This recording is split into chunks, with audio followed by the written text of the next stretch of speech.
जय सिया राम। कहा गया है नानक दुखिया सब संसार। संसार में जितने सारे लोग हैं किसी न किसी परेशानी से जूझ रहे हैं। सिर्फ राम राज ही ऐसा था जहाँ पे किसी प्रकार का कोई ताप, कोई व्याधि, कोई परेशानी लोगों के साथ नहीं थी। और ये भी उतना ही सत्य है कि जो भी भगवान राम के भक्त हैं, हनुमान जी की जो आराधना करते हैं, उनके जीवन में भी धीरे धीरे ये जो ताप है, ये जो परेशानियाँ हैं, दूर होने लगती हैं। इसमें तनिक भी संदेह नहीं है, कोई संदेह नहीं है। और हमारी भी कोशिश है, आचार्य जी भी यहाँ पे उपस्थित हैं, आचार्य डॉक्टर रजनीकांत श्रीवास्तव जी, जो कि लगातार इस विषय पे काम कर रहे हैं, शोध कर रहे हैं। और एक कोशिश हो रही है कि भक्तों के पास कुछ ऐसी बातें पहुँचाई जाए जिससे कि उनके जीवन में निरंतर विकास की यात्रा चलती रहे और परेशानियाँ, जो मुश्किलें हैं, वो कम होती रहें और हनुमान जी की कृपा बरसती रहे। स्वागत है आपका आचार्य जी। जय श्री राम, जय हनुमान जी। आचार्य जी ने आज भी एक बहुत बढ़िया विषय को चुना है और इससे लगभग लोग जूझ रहे हैं, खास करके इस जीवन में जो लोग भागम भाग में हैं, इतने सारे दबाव हैं, इतने सारी परेशानियां हैं, टेंशन है, जिसकी वजह से समस्या आ रही है।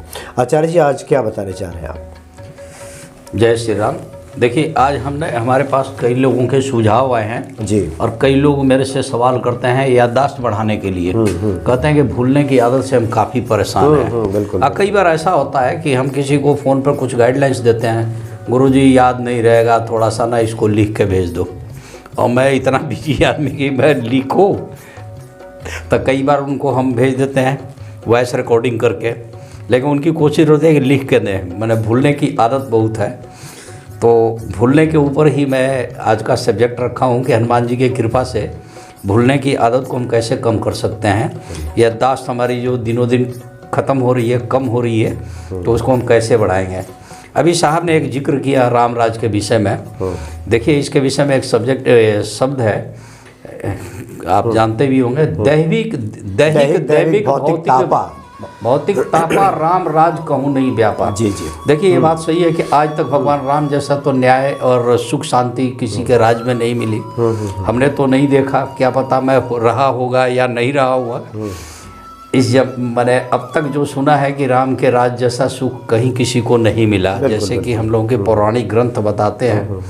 तो भूलने की आदत के ऊपर मैं बता रहा हूँ, अपने से ही शुरू करता हूँ। जी जी बिल्कुल। एक बार किसी की शादी में मैं गया, तो मैं बाथरूम का चप्पल पहन के चला गया था, टाई वही पूरा लगाया था, पूरा मेकअप करके गाड़ी वाड़ी लेके पहुँच गया जी। अच्छा। टेंट में भी घुस गया, तो वहाँ एक मिलने वाले मिले मेरे को, तो उन्होंने मेरे को इशारा किया। अब मेरी तो हवा खराब ही, अब मैं करूँ क्या। सूट बूट में आप हवाई चप्पल में आ गए? हाँ, अपना चप्पल पहन के चला गया था। तो ये है भूलने की आदत। एक बार मेरे साथ हुआ। एक बार हमारे एक फ्रेंड है, वो बात करते करते कोलगेट लगाए, शेविंग करना शुरू कर दिए। उन्होंने शेविंग की पूरा, तो जब उन्होंने 2 बार मारा तो उन्हें तब एहसास हुआ। तो ऐसी गलतियाँ हुई हैं।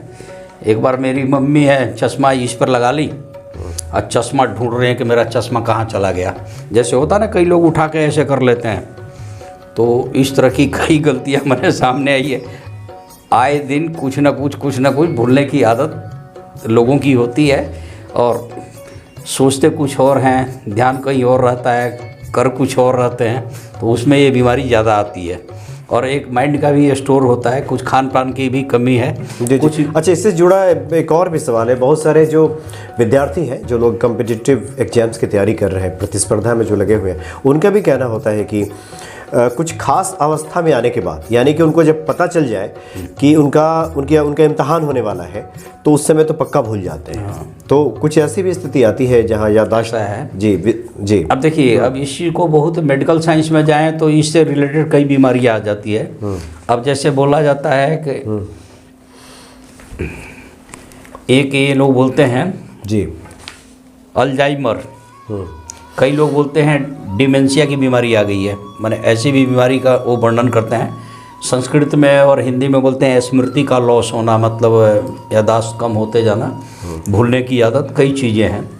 तो इसमें मैं बताता हूँ कि जो लोग मेडिटेशन करते हैं उनकी बड़ी अच्छी होती है, मैंने देखा है। अनुलोम विलोम करने वाले की भी मेमोरी अच्छी रहती है, और साथ में कपाल भारती करने वालों का ठीक रहता है। उनका भी ठीक रहता है। अच्छा। वैसे तो तमाम घरों में लोग बादाम खिलाते रहते हैं, लोग बादाम भी खा लेते हैं, लेकिन उनकी पूरी याददाश्त उतनी बढ़िया नहीं रहती है। हनुमान चालीसा में लिखा है कि संकट से हनुमान छुड़ावे, मन क्रम वचन ध्यान जो लाए। ध्यान जो देखिए हनुमान जी का शुद्धि में है कि बल बुद्धि विद्या के देवता है। हनुमान चालीसा पढ़ने वालों का क्या देखा गया है कि उनकी मेमोरी अच्छी रहती है। गणेश जी पर घास चढ़ाएं तो बुद्धि के देवता उन्हें भी माना गया है।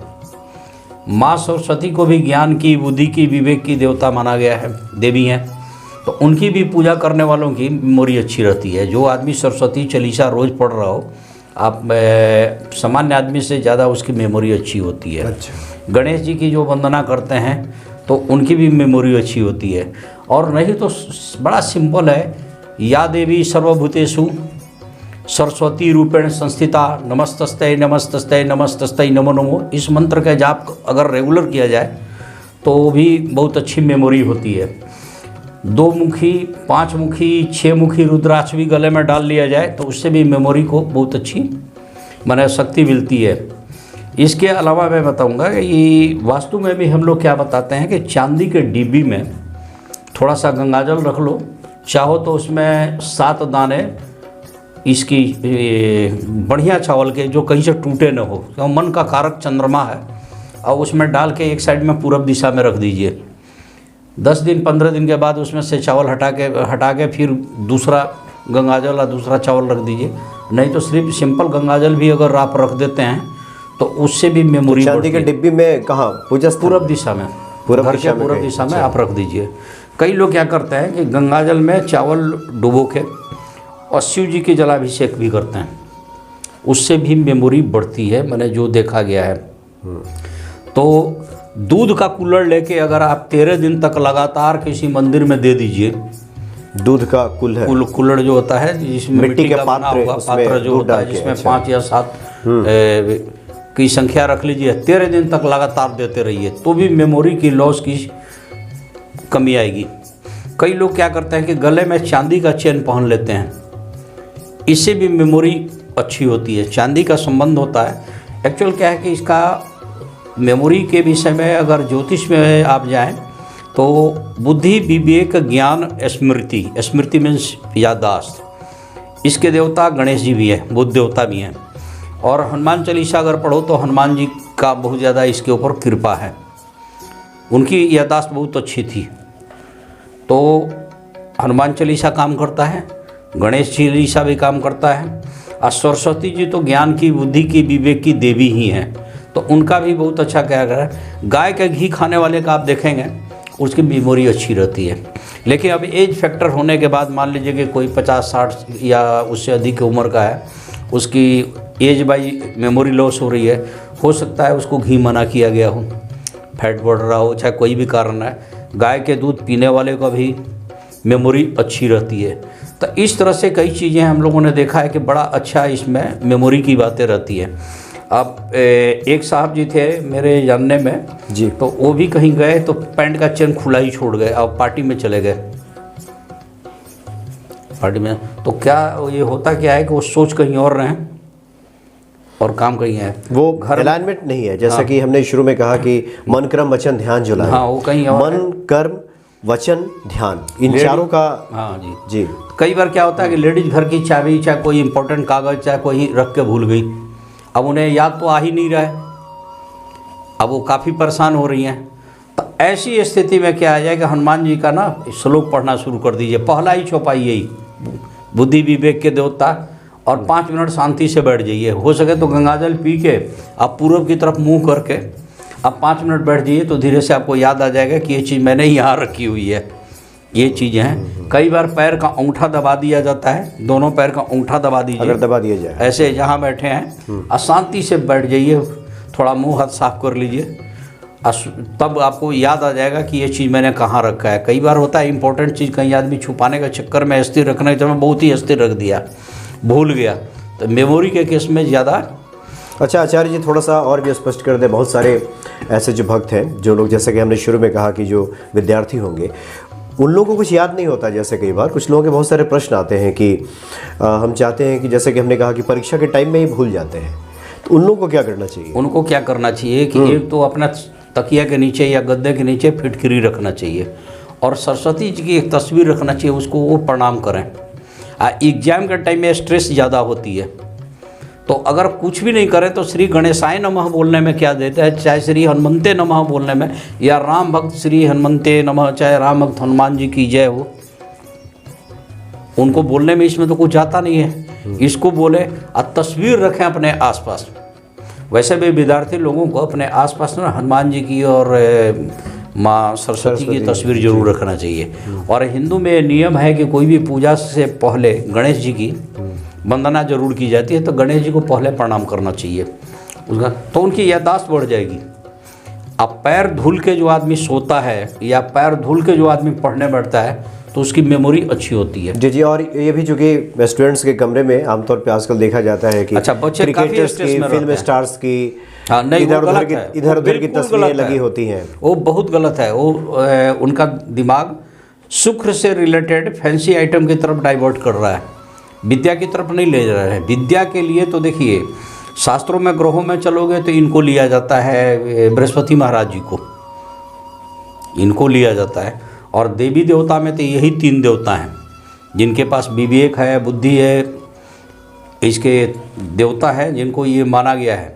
आप हनुमान चालीसा रोज़ पढ़िए और उस बच्चे का मेमोरी देखिए, बहुत अच्छी मेमोरी है हनुमान जी में, तो कई मामले में है। तो ऐसे विद्यार्थियों को आप यही सलाह दे रहे हैं कि जहां आप पढ़ाई करते हैं, जो आपके स्टडी रूम है, अगर आप हॉस्टल में रहते हैं, कहीं तैयारी कर रहे हैं, कहीं भी तो आप अनावश्यक इस तरह की तस्वीरें मत लगाइए। ना फिल्मी स्टार का लगाने से फिल्म स्टार्स फ्यूचर नहीं इधर की उधर की, आपका फ्यूचर नहीं बनता। हीरोइनों की तस्वीरें तमाम ऐसा बनाओ कि आपका भूत से लेके भविष्य से लेके वर्तमान सारा सुधरे रहे। पिछला जो भी हुआ है उसके भी पाप से आपका प्रायश्चित हो, भविष्य आपका सुधरे, वर्तमान में भी आपको स्ट्रेस न रहे। तो आप सरस्वती जी की तस्वीर लगाइए, सरस्वती जी की वंदना कीजिए, हनुमान चालीसा पढ़िए। ये बुद्धि विवेक के देवता हैं। हनुमान जी में तो वो ताकत है कि आप इनको आजमा कर देखें किसी भी लाइन में, हर सेकंड। स्ट्रेस ही तो आया है, क्या आया है स्ट्रेस में, दबाव आया है, परीक्षा में क्या आएगा क्या नहीं आएगा, क्या चीज़ है, क्यों परेशान हो रहा है? हनुमान जी आपके साथ हैं और उनके होते हैं, आप क्यों परेशान हो? जी जी। और जिन पे हनुमान जी कृपा होती है, हनुमान जी की कृपा होती है, वो देखा गया है कि वो एक बार पढ़ता है और सदा के लिए वो उसका हो बिल्कुल बिल्कुल बिल्कुल। हनुमान जी तो मेमोरी अच्छे रखने का सबसे बढ़िया तरीका है कि आदमी नहा धोआ के हनुमान चालीसा जरूर पढ़े। हनुमान जी के चालीसा पढ़ने से कई गुण होते हैं। इसके बाद भी मैं बता दूं, जी जी, जब एकदम एग्जाम नज़दीक आ जाए, अब बहुत ज़्यादा टेंशन में हो, तो एक उनके पेरेंट्स से अपने पेरेंट्स से बोलिए कि एक रामायण खरीद के दें और उस रामायण को किसी मंदिर में दान कराइए। अच्छा, तो आपके परीक्षा का स्ट्रेस 90% खत्म हो जाएगा। ये सबसे बड़ी बात बता रहा हूँ। मतलब रामायण वाल्मीकि कृत या रामचरितमानस, कोई सा भी ले, रामचरित पर हम लोग राम जी का चरित्र ले लीजिए, जिसमें हो वो आप किसी मंदिर में आप दे आप जाकर दे के आइए। बच्चे का अगर बच्चा को बहुत फुर्सत नहीं है तो उसके पेरेंट्स उसका हाथ लगवा ले, वैसे बच्चे से ही दिलवा देना ज़्यादा अच्छा होता है। जी जी। लगे हाथ तो ये भी पूछ लेते हैं, बहुत सारे हमारे ऐसे भक्त हैं जो यूपीएससी की तैयारी कर रहे हैं, यूपीएससी की, हाँ जी हाँ जी, सिविल सर्विसेज की तैयारी में लगे हुए हैं। उनका भी ये सवाल होता है कि वो चाहते हैं कि जब वो परीक्षा में बैठें तो अब तक जो उन्होंने अध्ययन किया है उस वक्त उन्हें याद आए, सही तरीके से वो अपना परफॉर्मेंस कर सके। जी। 3 देवता, बुध देवता, माने देखिए बुध, चंद्रमा और हनुमान जी, ये मंगल जो कि साहस को डगमग न होने दें। 3 देवता की कृपा जरूर चाहिए, जो कि मैंने बता दी है। गणेश जी, सरस्वती जी, हनुमान जी, ये तीनों को लीजिए, बिल्कुल कुछ नहीं होगा, कुछ भी गड़बड़ नहीं होगा, आप करिए। और शक्ति के लिए देखिए कई बार क्या होता है कि आप दुर्गा जी का भी एक मंत्र आता है, सर्व मंगल मांगल्ये शिव सर्वार्थ साधिके शरणम। ये भी सरकारी कामों में एग्जाम के टाइम में बहुत काम करता है। अच्छा, ये भी काम करता है। वो दुर्गा जी के सामने हाथ जोड़ के अगर बोल सकते हैं तो बोलिए, समझे। तो जो लोग ये बड़े बड़े परीक्षाओं में बैठते हैं बड़े अधिकारी बनने के लिए, तो क्या अपनी पढ़ाई के साथ साथ तैयारी तो करें ही, कर्म प्रधान, इसमें ज़्यादा टाइम नहीं लग रहा है का। तो ये रामायण वाला जो आपने बात कहा, क्या उनको भी सलाह दी जाए कि वो कि मंदिर में रामायण खरीद के आप किसी मंदिर में डोनेट कराइए कि भाई ये रख लीजिए। तो आपके एग्ज़ाम बहुत बढ़िया होगा, आपका परीक्षा बहुत बढ़िया होगा, आपके ऊपर किसी तरह की स्ट्रेस नहीं होगी, क्योंकि रामायण देते ही हनुमान जी की कृपा बरसती है। जी जी बिल्कुल। ये तो आप भी जानते हो, जहाँ भगवान राम तहाँ हनुमान जी, और जहाँ भगवान हनुमान जी खड़े हैं वहाँ किसी तरह की कोई लॉस हो ही नहीं सकता आपका, वो साक्षात ही खड़े होते हैं। आप पवन की तेज गति से आते हैं जी। और पूछिए। और एक और अवस्था आती है जब व्यक्ति उम्र का प्रभाव उस पर आ जाता है।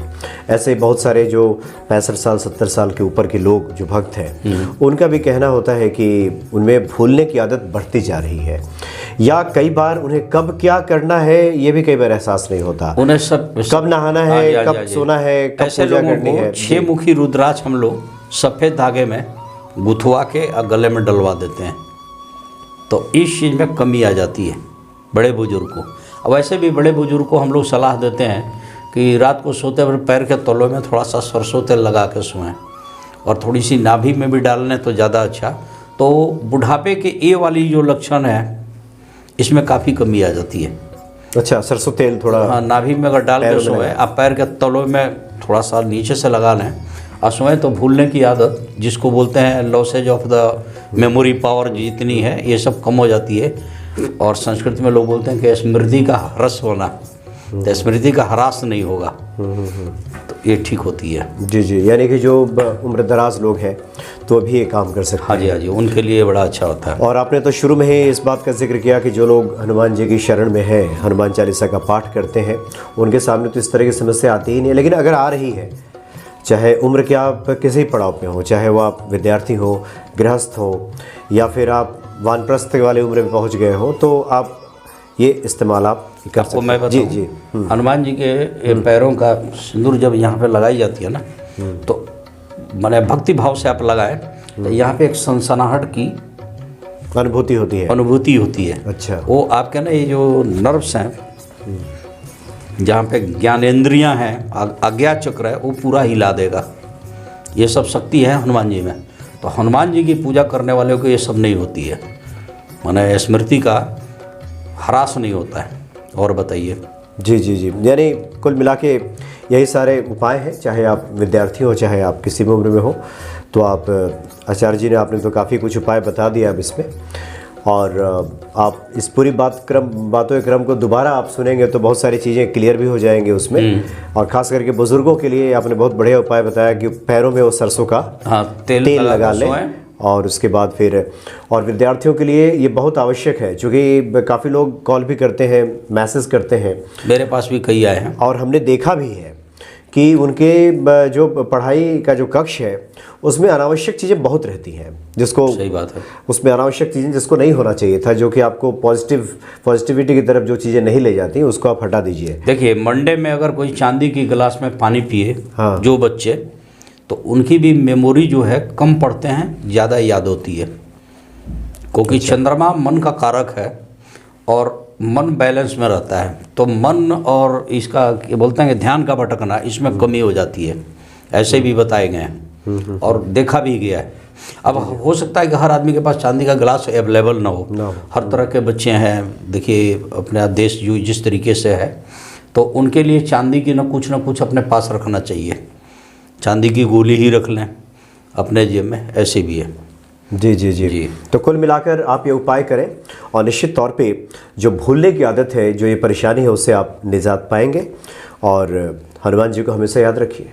सबसे अच्छी बात तो ये है, हर घड़ी याद रखें, तो इधर उधर के स्ट्रेस से आप बचेंगे, तो ये भूलने की आदत धीरे धीरे वैसे ही आपकी कम हो जाएगी, ख़त्म हो जाएगी। चलिए, बहुत बहुत धन्यवाद आपके आचार्य जी, आपने काफ़ी अच्छी जानकारी दी। जय श्री राम।